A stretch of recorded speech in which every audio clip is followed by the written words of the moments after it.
ये सब क्या लिखा है? EAR क्या है? EAR क्या है? ईयर। ठीक है, तो ये ईयर, ये देखो ये सब मैंने यहाँ क्या लिखा हुआ है? ईयर। सब मैंने क्या लिखा है? ईयर लिखा है।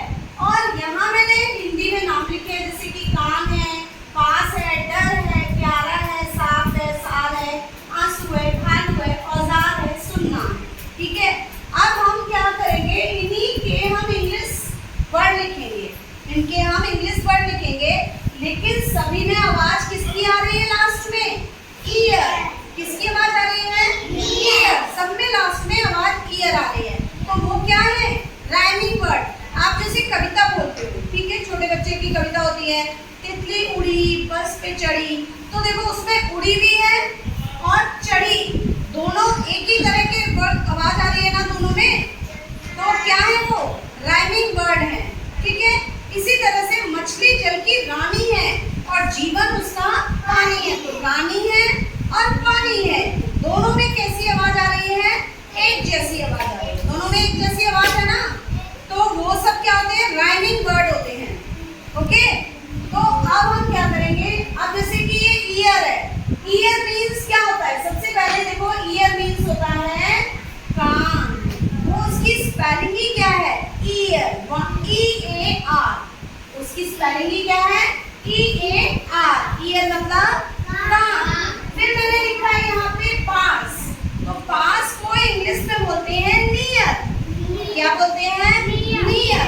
तो अगर हम यहाँ पर N लगा देंगे तो क्या बन गया? नियर। अगर हम यहाँ N लगा देंगे तो क्या बनेगा? नियर। ठीक है, अब है डर, डर को इंग्लिश में बोलते हैं फियर। क्या बोलते हैं? फियर। तो F फियर के लिए देखो ईयर लिखा हुआ है और फियर का हमने F लगा दिया, तो ये क्या बन गया? फियर। क्या बना? फियर। ठीक है, अब है ये प्यारा, प्यारा को इंग्लिश में बोलते हैं डियर। प्यारा को इंग्लिश में क्या बोलते हैं? डियर। तो डियर के लिए हमने क्या लगा दिया? डी। क्या लगाएंगे हम? डी। क्या लगा दिया बच्चों? डी। ठीक है, तो हमने डी लगा दिया, तो डियर मीन्स प्यारा, डियर मीन्स प्यारा। अब है ये साफ, साफ को इंग्लिश में बोलते हैं क्लियर। साफ को इंग्लिश में क्या बोलते हैं? क्लियर। तो क्लियर के लिए देखो हमने सी लगाया और ये एल लगा दिया, तो क्या बन गया? क्लियर। क्या बनेगा बच्चों? क्लियर। अब है ये साल, साल को इंग्लिश में बोलते हैं ईयर। साल को इंग्लिश में क्या बोलते हैं? ईयर बोलते हैं। तो ईयर के लिए हमने यहाँ पे क्या लगा दिया? Y, YEAR, year. ईयर में साल। अब देखो आंसू, आंसू को इंग्लिश में बोलते हैं टीयर। क्या बोलते हैं? टीयर। आंसू को इंग्लिश में बोलते हैं टीयर। अब देखो ईयर ये लिखा हुआ है, तो हमें ट के लिए क्या लगाना होगा? टी। तो क्या बन गया? टीयर। क्या बनेगा बच्चों? टीयर। ओके, अब है भालू, भालू को इंग्लिश में बोलते हैं बियर। भालू को इंग्लिश में क्या बोलते हैं? बियर। अब बियर के लिए हम यहाँ क्या लगा देंगे? बी। क्या लगाएंगे बच्चों? बी।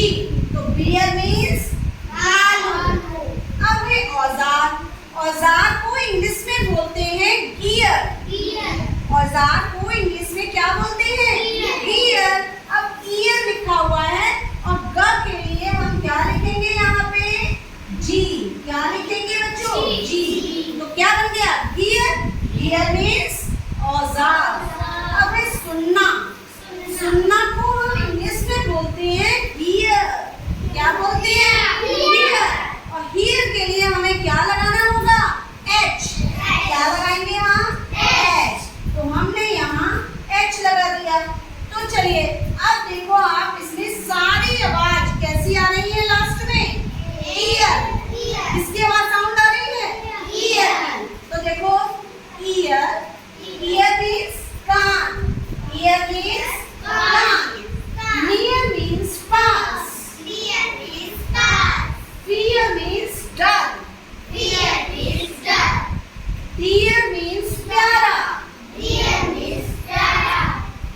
Ear means साफ. Ear means saw. Ear means साल. Ear means sal. Tear means आंसू. Tear means आंसू. Beer means भालू. Beer means भालू. Ear means औजार. Ear means औजार. Ear means सुनना. Ear means सुनना. तो आप देख रहे होंगे बच्चों इस सभी में किसकी आवाज है? ईयर की. तो ये सब क्या है? Rhyming word. और बन गए ना इजी वर्ड. तो आप इनसे क्या करोगे? इन्हें बहुत आसानी से इनको याद भी कर सकते हो. समझ आ रहा है ना? बहुत इजी है. तो सारे बच्चे इन्हें अपने